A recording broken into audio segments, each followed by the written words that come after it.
Good evening all of you. जैसा कि आपका स्वागत है। आज आपकी क्लास रहेगी पंचायत। पंचायत के बारे में आज हम डिस्कस करेंगे।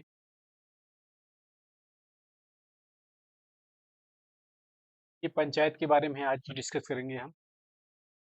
पंचायत में जो है पहले पे जो है पंचायत कहाँ से आता है देखो। पहले केंद्र सरकार होगा। केंद्र सरकार के बाद जो है आपका जो है राज्य सरकार होगा। राज्य सरकार के बाद आपका आता है स्थानीय जो है स्वशासन। इसे कहते हैं लोकल सेल्फ गवर्नमेंट भी इसे कहते हैं। लोकल सेल्फ गवर्नमेंट के अंदर दो चीज आता है, एक ग्रामीण क्षेत्र आता है और दूसरा क्या होता है बेटा, शहरी क्षेत्र होता है। ठीक है ना।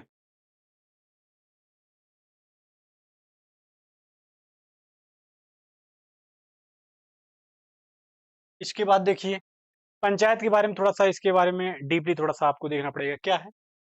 पंचायती राज व्यवस्था का मूल उद्देश्य क्या है? विकास की प्रक्रिया में जन भागीदारी करना। विकास की प्रक्रिया में क्या करना है? जन भागीदारी करना, को सुनिश्चित करना तथा लोकतांत्रिक विकेंद्रीकरण को बढ़ाना।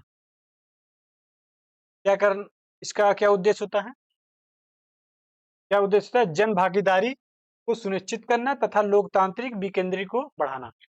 ये होता है मेन पॉइंट। इनका नाम तो जानते होंगे, लॉर्ड रिपन। स्थानीय स्वशासन का जनक जो है कहा जाता है इन्हें, इन्हीं को। इन्होंने 1882 में जो है जिला बोर्ड की स्थापना की। फिर महात्मा गांधी के बारे में देख लीजिए। पूछता है कई बार, क्या पूछता है कि जो है इसकी स्थापना किसने की थी? स्थानीय स्वशासन का जनक किसे कहा जाता है? इन्हें, लॉर्ड रिपन को। इन्होंने 1882 में जो है जिला बोर्ड की स्थापना की।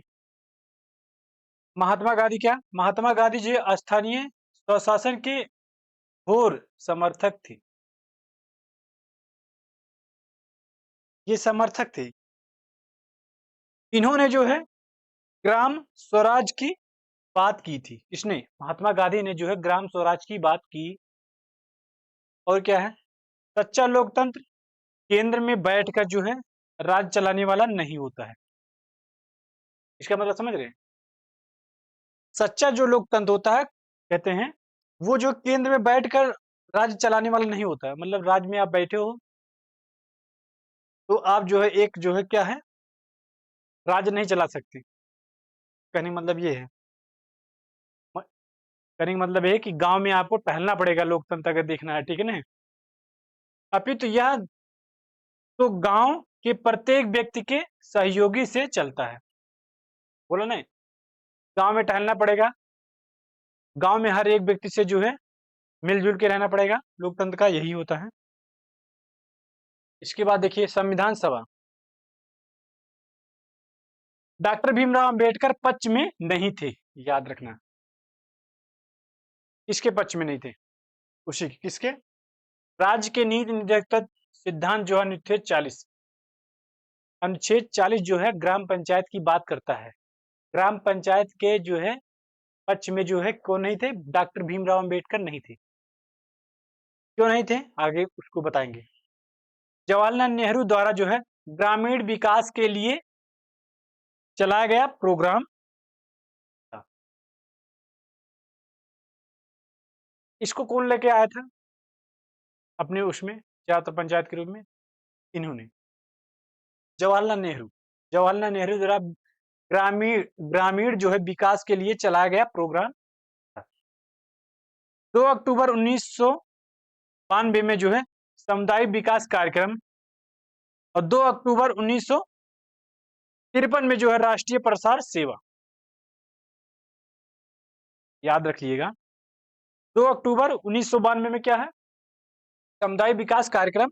2 अक्टूबर 1953 में जो है, 92 में ये है और नहीं 52 में ये है, और 53 में जी क्या है? राष्ट्रीय प्रसार सेवा है। थोड़ा सा हिंदी में प्रॉब्लम हो जाती है बोलने में, इंग्लिश लैंग्वेज से पढ़ाते हैं। ठीक है।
पंचायत के बारे में और भी है, देखिए थोड़ा सा इसका इमेज और बड़ा कर देते हैं। ठीक है, क्या है? बलवंत राय मेहता समिति। बलवंत राय मेहता समिति जो है पंचायत के बारे में ही डिस्कस करता है। बलवंत राय मेहता समिति जो है 1900 जो है 57 में जो है लाया गया। यह क्या है? ये जो है असफल होने का कारण क्या था? ये असफल हो गया था। क्यों? जन भागीदारी का अभाव। इसमें जो है जनता उतना ज्यादा जो है कनेक्टिविटी नहीं बना पाई थी, ठीक है, इसलिए जो है असफल हो गया था। सुझाव क्या था इसका? लोकतांत्रिक विकेंद्रीकरण अपनाने का सुझाव था। ये पूछ लेता है कई बार, क्या है? देखिए हर एक सब्जेक्ट के लिए, हर एक जो है एग्जाम के लिए है ये, ठीक है ना। इसका सुझाव था, लोग किया है, लोकतांत्रिक विकेंद्रीकरण अपनाने का सुझाव था, इसका उद्देश्य था, ठीक है ना। बलवंत राय मेहता को क्या है? भारत के पंचायती राज व्यवस्था का वस्तुकार कहा जाता है। समझ रहे? ये भी पॉइंट है, नोट कर लीजिएगा, ठीक है ना, इंपॉर्टेंट है। क्या बलवंत राय मेहता को क्या है? भारत के पंचायती राज व्यवस्था का वस्तुकार कहा जाता है। अभी ये पूछा नहीं है, अभी ये पूछ सकता है, मे भी पॉसिबल है। लोकतांत्रिक विकेंद्रीकरण का जनक भी कहा जाता है, किसको? इन्हीं को, बलवंत राय मेहता को क्या बोला जाता है? लोकतांत्रिक विकेंद्रीकरण का जनक भी कहा जाता है इनको। तृतीय स्तरीय पंचायती राज व्यवस्था का सुझाव क्या था? ये भी देख लीजिए। तृतीय पंचायती राज व्यवस्था का सुझाव क्या था? ग्राम पंचायत मतलब ग्राम स्तर पर, पंचायती समिति ब्लॉक स्तर पर, जिला परिषद, जिला पंचायत जिला स्तर पर। जैसे कि आपने जिले में जाते हो, जिनके जैसे आप उत्तर प्रदेश या बिहार के हो या किसी भी अदर स्टेट को हो, तो वहां पे एक जिला बनाया जाता है, हर जगह जिला होता है। तो जिले के अंदर क्या है? पहले जिले के अंदर जिला परिषद होता है, जिसे जिला पंचायत बोलते हैं। उससे छोटा क्या होता है? पंचायत समिति होता है, मतलब ब्लॉक स्तर पे, छोटे स्तर पे। उससे छोटे स्तर पे या ग्राम पंचायत होता है। इसका भी, ग्राम पंचायत का भी क्या है? चुनाव होता है। लेकिन ये जो है इलेक्शन कमीशन नहीं देखता, ठीक है ना। ये स्टेट के द्वारा चुनाव किया जाता है। किसके द्वारा? स्टेट के द्वारा। जिस स्टेट में होगा वो स्टेट जो है इसका चुनाव करवाती है। Understand point? भारत सरकार ने राज्यों को पंचायती राज व्यवस्था अपनाने के लिए कहा। देखिए, पंचायती राज व्यवस्था के समर्थन में डॉक्टर भीमराव अंबेडकर नहीं थे, लेकिन भारत सरकार हमारा जो क्या है, राज्यों को क्या बोला कि पंचायती राज व्यवस्था अपनाने को कहा। क्यों कहा? क्योंकि पंचायती राज व्यवस्था तो जानते हो, एक ग्राम का विकास होता है। कैसे पंचायती राज व्यवस्था होगा? प्रधानी लड़ते हैं, जिससे गांव में प्रधान होता है, तो प्रधान वो देखता है गांव का कि मतलब क्या गड़बड़ है, क्या किसके पास टॉयलेट बना है या रोड सही है या नहीं सही है, उसका जो है वो काम करता है। समझ में आई बात? तो इससे क्या होता है? ग्राम का विकास होता है। समझ में आई बात? 2 अक्टूबर 1900 जो है 59 में ईस्वी को पंचायती राज व्यवस्था अपनाने वाला पहला राज्य को बना कौन? बताओ। राजस्थान के नागौर जिले का बगदरी गांव, ये याद रखना। पहला यह था, राजस्थान का जो है नागौर जिले का जो है बगदरी गांव जो था, ये पंचायती राज व्यवस्था का जो है पहला राज्य बना, राज्य में पहला गांव बना। समझ में आया? 11 अक्टूबर 1959 को जो पंडित जवाहरलाल नेहरू ने आंध्र प्रदेश राज्य में पंचायती राज का प्रारंभ किया।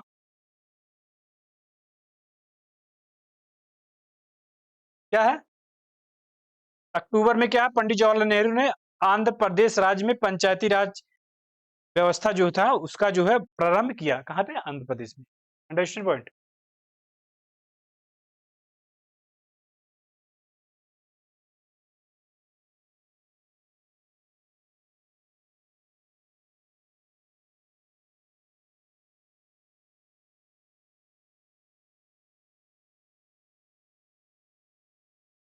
देखिएगा अशोक मेहता समिति।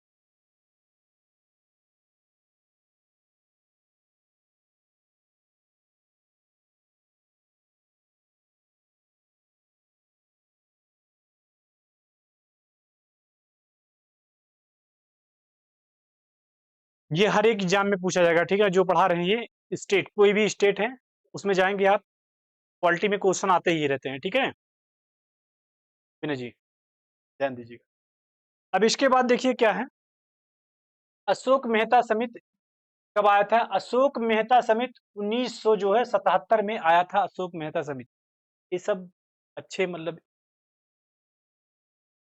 पढ़े लिखे व्यक्ति थे जो जिनका नाम बताते हैं, बड़ा रिस्पेक्टेबल पर्सन थे, ठीक है ना। अशोक मेहता समिति जो 1977 में जो है ये आया था। इन्होंने क्या किया था? द्वितीय स्तरीय पंचायती राज व्यवस्था का सुझाव इसने दिया था। इसने अशोक मेहता समिति जो 77 में आया था, इन्होंने जो है द्वितीय जो है पंचायती राज व्यवस्था का सुझाव दिया था। पहला क्या था? मंडल पंचायत, मतलब ब्लॉक स्तर पर जो है मंडल पंचायत, और दूसरा क्या था? जिला परिषद, जिला पंचायत जिला स्तर पर था। और उसके बाद क्या है?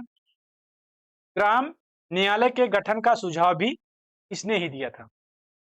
क्या है? ग्राम न्यायालय के गठन का सुझाव भी किसने दिया था? अशोक मेहता समिति ने दिया था। एससी एसटी को आरक्षण देने का सुझाव भी यही दिया था। एससी एसटी को क्या है? आरक्षण देने का सुझाव किसने दिया था? अशोक मेहता समिति। इसके बाद ये भी देखिएगा, ये भी आ जाता, कई बार पूछ लेता है। जेबी के राव समिति 1985 में आया था। जेबी के राव समिति जो है 1985 में आया था। इनका क्या विचार था? क्या हुआ अभी? देखिए बेटा, इनका क्या मतलब विचार था इसके अंदर, फिर देख लीजिए। एल एल सिंघवी समिति 1900 जो है 86 में आया था। एल एल सिंघवी समिति क्या बोलते हैं? पंचायती राज व्यवस्था को संवैधानिक दर्जा देने का सुझाव।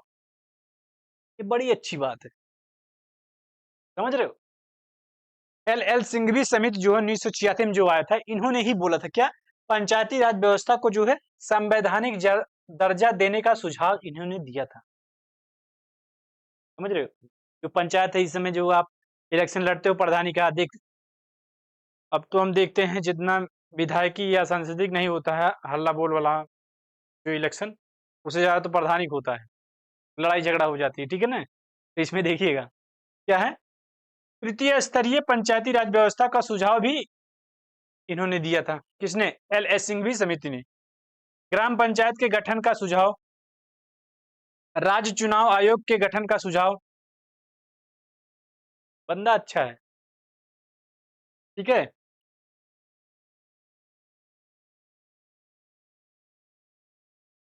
अब इनको देखिएगा क्या कह रहे हैं। ऐसे बहुत लोग थे, ठीक है ना, और लोग का तो लिखा ही नहीं गया है, मेंशन ही नहीं किया इसमें के। पी के तुंगनन समिति 1900 जो है 89। पी के तुंगनन समिति 1989। ये क्या कहते हैं इनके बारे में देखिएगा, ये भी क्वेश्चन में आ सकता है, क्योंकि यूपीएससी में एक क्वेश्चन अब उठा सकता है। जो जहां से क्वेश्चन पूछे गए हैं वहां से आने की संभावना अब कम है, जो नहीं पूछे गए हैं और मेंशन है उससे क्वेश्चन आ सकते हैं, ठीक है ना। इसमें देखिएगा, इस समिति का गठन जो है 1989 में पंचायती राज संस्थाओं पर जो है विचार करने के लिए किया गया। पीके जो है क्या है? पीके तुंगन समिति, थोड़ा सा बड़ा कर देते हैं।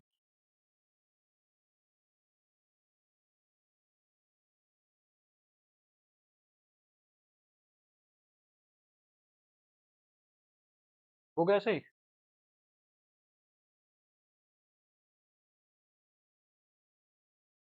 ठीक है, पीके तुंगन समिति 1900 जो है 89। ये क्या कहते हैं? इस समिति का गठन जो है इतने में किया गया था, पंचायती राज व्यवस्था पर विचार करने के लिए किया गया था। Understand point. तथा इस समिति ने भी पंचायतों को संवैधानिक दर्जा दिए जाने का सिफारिश की थी। ये भी बोला मतलब कि जो है संवैधानिक दर्जा दिया जाना चाहिए किसको, पंचायती राज व्यवस्था को। Understand point. उसके बाद जो 1989 में जो है राजीव गांधी द्वारा 64 संविधान संशोधन विधेयक संसद में पेश किया गया। किसके द्वारा पेश किया गया? 64 संविधान संशोधन विधेयक राजीव गांधी के द्वारा। Understand point. लोकसभा और राज्यसभा एक कट क्यों मारा गया? लोकसभा में पारित हुआ, राज्यसभा में 73वां संविधान संशोधन अधिनियम टीबी नरसिम्हा राव सरकार। ये क्या है? 73वां संविधान संशोधन टीबी नरसिम्हा राव सरकार, ठीक है ना। ये क्या कहते हैं?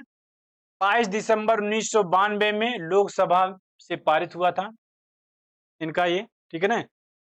और 23 दिसंबर 1992 में राज्य सरकार से पारित हुआ था ये 73वां संविधान संशोधन, जो पंचायती राज का जो है गठन करता है। इसके बारे में बात हो रही है, ठीक है ना। 73वां संविधान संशोधन किसके द्वारा किया गया था? पीबी नरसिम्हा राव सरकार के द्वारा 22 दिसंबर 1992 में लोकसभा में पारित कर दिया गया था। कौन सा? ये 73वां संविधान संशोधन, जिसकी बात पंचायती राज व्यवस्था करता है, ठीक है ना। और 23 दिसंबर 1992 में राज्यसभा में भी पारित हो गया ये बनने के लिए पंचायती राज। 20 अप्रैल 1993 में जो है राष्ट्रपति ने इस पर क्या कर दिया था? सिग्नेचर कर दिया था। समझ में आई बात? और 24 अप्रैल 1993 में पूरे देश में लागू हो गया पंचायती राज व्यवस्था। कब लागू हो गया था? याद रखिए, बताओ, ये इंपॉर्टेंट है। 24 अप्रैल 1993 में पूरे देश में लागू हो गया था पंचायती राज व्यवस्था। कौन से संविधान संशोधन के द्वारा? ये भी याद रखना, 73वां संविधान संशोधन अधिनियम के द्वारा जो है पीवी नरसिम्हा राव सरकार की द्वारा जो है तो जो है लागू कराया गया था। Understand point. 24 अप्रैल को 24 अप्रैल को राष्ट्रीय पंचायती राज दिवस मनाया जाता है। अब ये बताइए, पंचायती राज जो होता है, राष्ट्रीय पंचायती राज दिवस कब मनाया जाता है? क्वेश्चन पूछ सकता है। 24 अप्रैल को।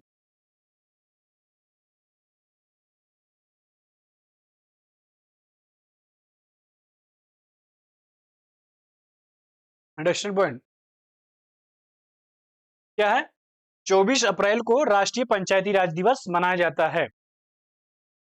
ये सब इंपॉर्टेंट है और हर एक एग्जाम में पूछा जाता है, चाहे वो स्टेट हो या केंद्र स्तर पर हो, हर एक स्टेट में पूछा जाता है। Understand point. आइए और देखते हैं।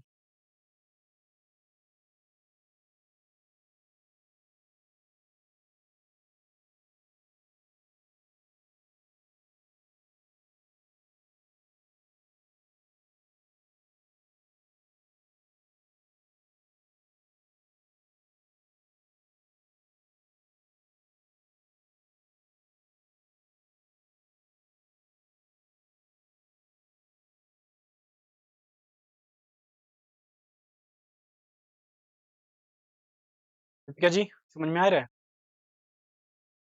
तो ये है, ठीक है ना, संविधान 73वां संविधान संशोधन अधिनियम। 73वां संविधान संशोधन अधिनियम, समझ में आई बात? इसके द्वारा संविधान के भाग 9 मतलब भाग 9 मतलब पार्ट जो है मीन्स जो क्या है, मीन्स पार्ट 9 में क्या है, 243 से लेकर 243 ओ तक प्रसार किया जाता है। किसका? पंचायती राज के बारे में। कौन संविधान संशोधन के द्वारा? 73वें संविधान संशोधन अधिनियम के द्वारा जो है पंचायती राज व्यवस्था का गठन किया जाता है। वो पार्ट जो है 9 में आर्टिकल जो है 243 से लेकर 243 ओ तक जो है का प्रसार किया जाता है, तक प्रसार किया जाता है।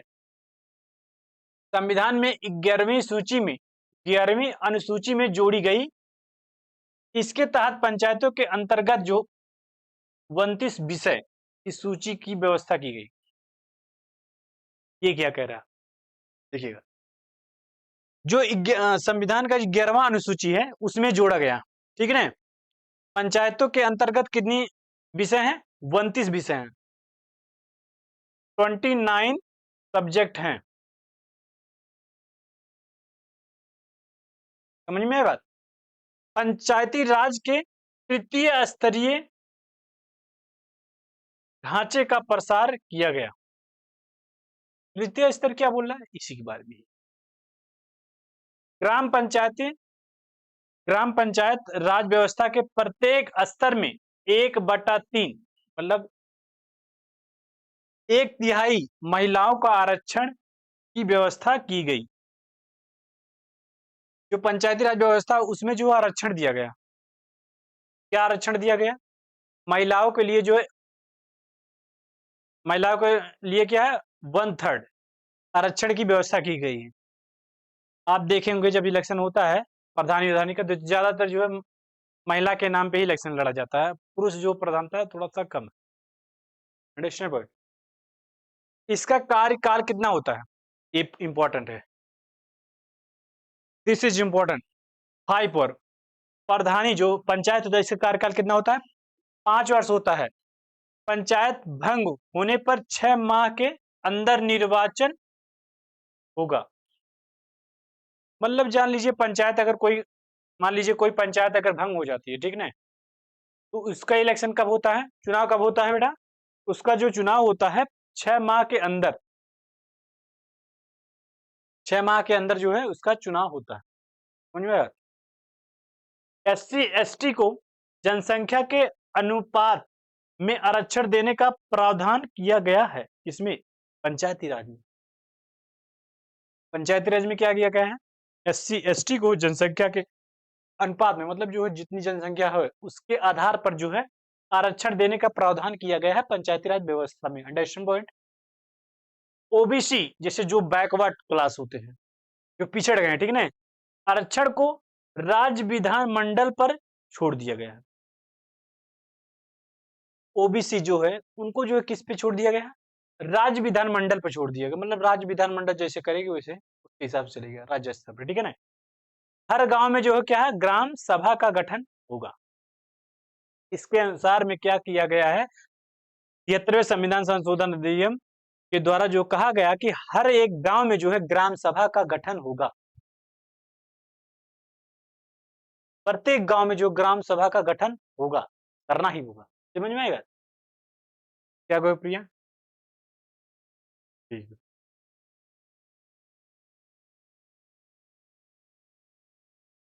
अब इसको देखिए क्या है कर रहे हैं।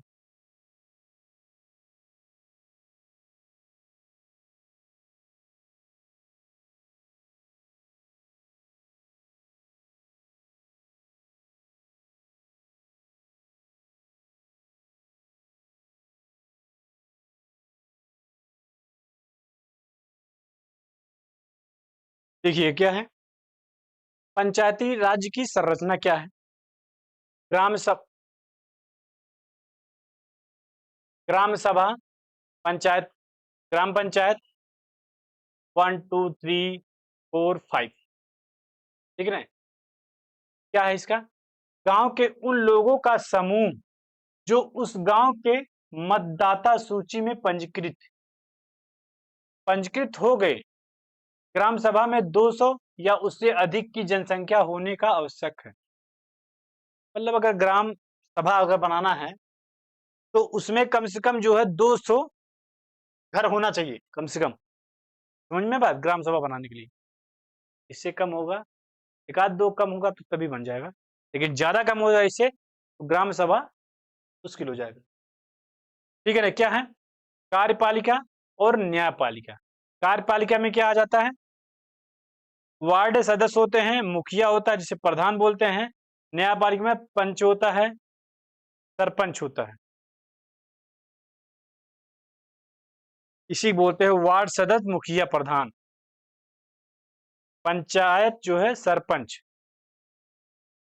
अधिकारी, सरकारी अधिकारी क्या है? ग्राम सेवक, सरकारी अधिकारी इसमें कौन होता है? जिसे जो गवर्नमेंट का जो अधिकारी होता है पंचायती में, कौन होगा वो? बीडीओ।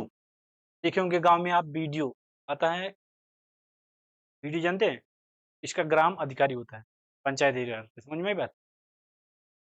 ये सब इंपॉर्टेंट है, आपको पढ़ने में मजा आएगा। और देखिए,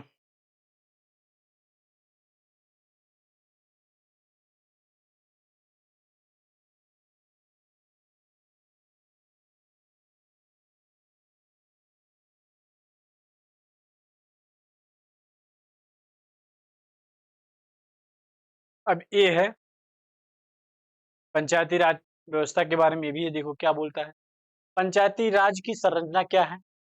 पंचायत समिति, अध्यक्ष कौन होता है? ये ब्लॉक प्रमुख होता है, वो अध्यक्ष होगा। जो ब्लॉक प्रमुख, अध्यक्ष किसे बोला जाए? ब्लॉक प्रमुख को, अध्यक्ष। उसके बाद कुछ सदस्यों का निर्वाचन जनता के द्वारा होता है पंचायत में, मतलब जो है मीन्स जो है कुछ जो सदस्य होंगे वो निर्वाचन जनता के, निर्वाचन जो होता है जनता के द्वारा जो है उसे आया जाता है, लाया जाता है, ठीक ना? उस क्षेत्र के लोकसभा, राज्यसभा, विधानसभा और विधान परिषद के सदस्य भी इसका हिस्सा हो सकते हैं। मीन्स ये डिफाइन करना चाहता है क्या है कि जिस क्षेत्र में लोकसभा मतलब हो, लोकसभा का जो सदस्य होगा वो, राज्यसभा हो या विधानसभा या विधान परिषद के सदस्य भी इसका हिस्सा हो सकते हैं। सरकारी अधिकारी क्या होता है? BDO, block development office, block development officer जो होते हैं ये क्या होता है? सरकारी अध्यक्ष होते हैं। और जिला पंचायत अध्यक्ष होगा जिला पंचायत में, और क्या होगा? उपाध्यक्ष भी होगा जिला पंचायत में। क्या होगा? इसमें भी कुछ सदस्यों का निर्वाचन जनता के द्वारा होगा। उस क्षेत्र के लोकसभा, राज्यसभा, विधानसभा, विधान परिषद के सदस्य भी इसका हिस्सा हो सकते हैं। दोनों में सेम है, जिला पंचायत हो या पंचायत समिति हो, दोनों में। इसमें सरकारी अधिकारी क्या होता है? सीईओ। इसमें ये डिफरेंट है, पूछ सकता क्वेश्चन में कि पंचायत समिति में जो है सरकारी अधिकारी कौन होगा? बीडीओ, ब्लॉक डेवलपमेंट ऑफिसर होगा। और जिला पंचायत में कौन ऑफिसर होगा? इसका अधिकारी को होगा सरकारी अधिकारी सीईओ, चीफ एग्जीक्यूटिव ऑफिसर। ये इसका जो है सरकारी अधिकारी को। Understand point? ये क्वेश्चन फंसाने वाला है, ये पूछ सकता है।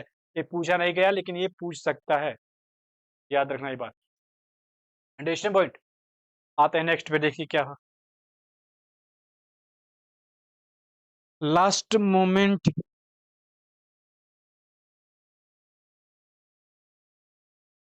राकेश जी मजा आ रहा है कि नहीं? इन्हें जी तो भाई लगे आदमी, समझ में बात क्या है? ये आर्टिकल 243 से 243 ओ तक डिस्कस करता है। ये आर्टिकल आपको जो है याद करने की जरूरत है। समझ में आया? क्या है ये आर्टिकल जो है आपको याद करने की जरूरत है। क्या है आर्टिकल जो है 243 जो है परिभाषाएं देती है किसके बारे में? पंचायत के बारे में। आर्टिकल 243 ए जो है ग्राम सभा के बारे में बताता है। देखिएगा, आर्टिकल 43 परिभाषा करता है। आर्टिकल 43 ए जो है ग्राम सभा का बारे में बात करता है। आर्टिकल 43 बी पंचायतों का गठन करता है। और पंचायती राज संस्थाएं जो है तृतीय स्तरीय होगा, तृतीय होगी। जिन राज्यों की जनसंख्या, क्या बोला है? जिन राज्यों की जनसंख्या जो है 20 लाख से कम है वहां जो है द्विसदस्यीय हो सकती है, द्विसत्रीय हो सकती है। कैसे? आर्टिकल 243 सी, आर्टिकल 243 सी जो क्या कह रहा है कि पंचायतों की संरचना के बारे में 243 सी जो है पंचायती राज की संरचना के बारे में, और 243 डी जो है स्थानों का संरक्षण करता है। SC, ST और का आरक्षण जनसंख्या के अनुपात पर होता है। महिलाओं का कम से कम 1/3, ओबीसी का आरक्षण राज्य विधानमंडल के निर्णय पर। इसी का अंडर आता है SC, ST हो, ओबीसी हो, किस कौन से आर्टिकल के अंडर डिस्कस करता है? SC, ST हो, कौन के आर्टिकल नंबर 43D के अंदर जो है डिस्कस करता है किसके बारे में?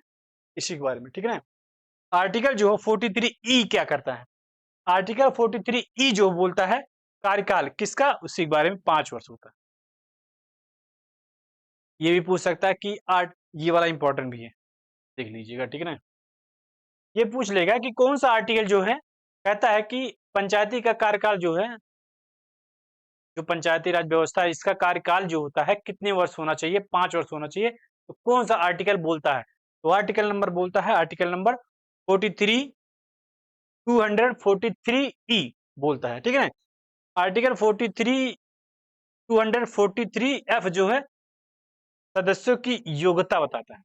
मतलब पंचायती जो राज होता है, प्रधान जो बनते हैं, ग्राम पंचायत जो होते हैं, वो सदस्य होंगे या नहीं होंगे, इसके बारे में कौन सा बात करता है? ये वाला सदस्यों की योग्यता के बारे में, एलिजिबिलिटी क्या है इसकी, ठीक है ना, इसके बारे में डिस्कस करता है। समझ में आई बात? आइए और देखते हैं।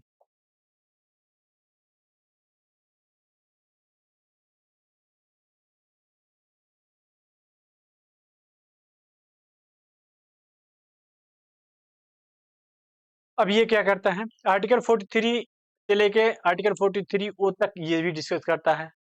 आर्टिकल 40 243G से जी क्या बोलता है? ये जान लीजिए बेटा, ये आर्टिकल 243 ABCDEFG ऐसे, मतलब इसका जो है क्रमवाही पंचायती के बारे में डिस्कस करता है, ठीक है ना। तो जी क्या बोलता है? पंचायतों की शक्तियां, पंचायतों की क्या शक्तियां होंगे, इसके बारे में जी बताता है। क्या है? अधिकार, उत्तरदायित्व के बारे में, अधिकार और उत्तरदायित्व के बारे में। आर्टिकल 243H क्या बोलता है? पंचायती राज व्यवस्था को कर लगाने का अधिकार, ये भी बताता है। आर्टिकल नंबर 243I क्या बोलता है? राज्य वित्त आयोग का गठन, जो राज्य होता है उसमें वित्तीय आयोग का गठन जो किया जाता है, इसके बारे में बात करता है 243I, ठीक है ना, राज्यपाल के द्वारा, ठीक है ना। आर्टिकल 243J क्या बोलता है? पंचायतों के लेखाओं की, ठीक है ना। और आर्टिकल नंबर 243 के क्या कहता है? पंचायतों के लिए जो है निर्वाचन आयोग का गठन, जो पंचायत आयोग होता है उसके लिए निर्वाचन का गठन किया जाए। कौन आर्टिकल बोलता है? ये इंपॉर्टेंट है, याद रखना, this is important for you. 243 के जो है क्या बोलता है? जो इंपॉर्टेंट रहेगा हम इस पे हाईलाइट कर देंगे, ओके।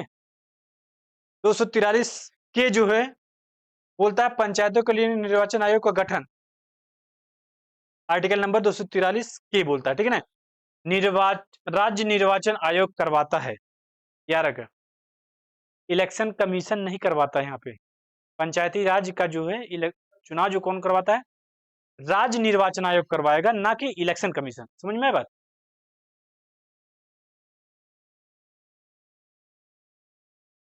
आर्टिकल जो है 243L क्या होता है? संघ राज क्षेत्रों को लागू करना।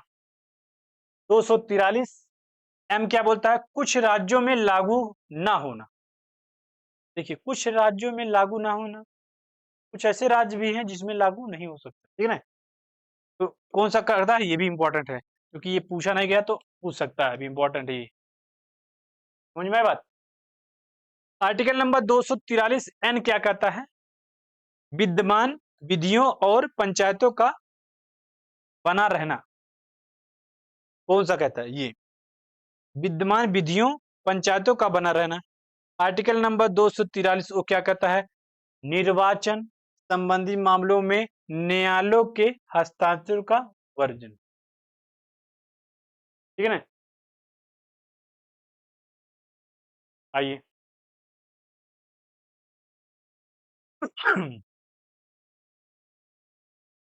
तो यहाँ पे जो है क्लास हम, आपने सब पढ़ा लिया होगा, देखिएगा। आपने इसके बारे में पढ़ा, ठीक है ना? संशोधन,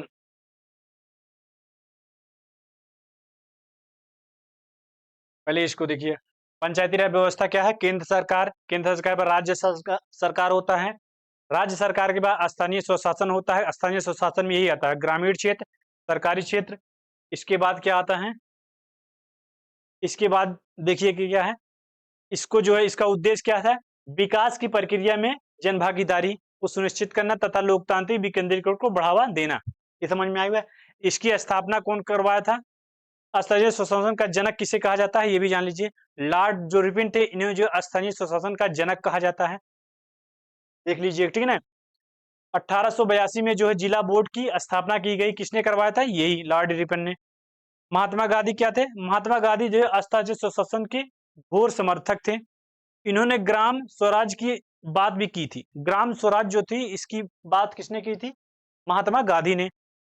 सच्चा लोकतंत्र केंद्र में बैठकर राज चलाने का वाला नहीं होता है, अपितु उसे गांव में प्रत्येक व्यक्ति के लिए सहयोग से चलना होता है।